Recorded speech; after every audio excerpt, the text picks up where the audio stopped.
یک گپی دیگری زیادتی وابسته به بازار فوتبال در کشور مکرون ها و پاستا و پیتزا با یوونتوس داخل دارد.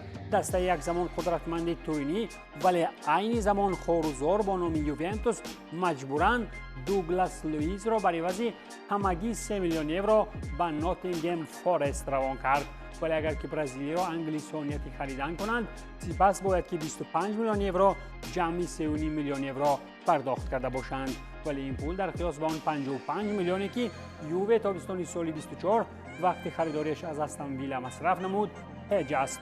اون زمان اگر یادتان باشد به یووه یک باره دوگلاس لوئیس و دوست دخترش الیشا لیمن آمدند. ولی بعد آن که نیمه‌نگری 27 ساله در مسیر 19 بازی موسم قبلی غیر گرفتن 2 کارت زرد هیچ کاری شایان نکرد، اخیراً از الیشا لیمن هم جدا شد و اکنون تا قو تنها با یک سری قاق دیگر باره به انگلیا می آید.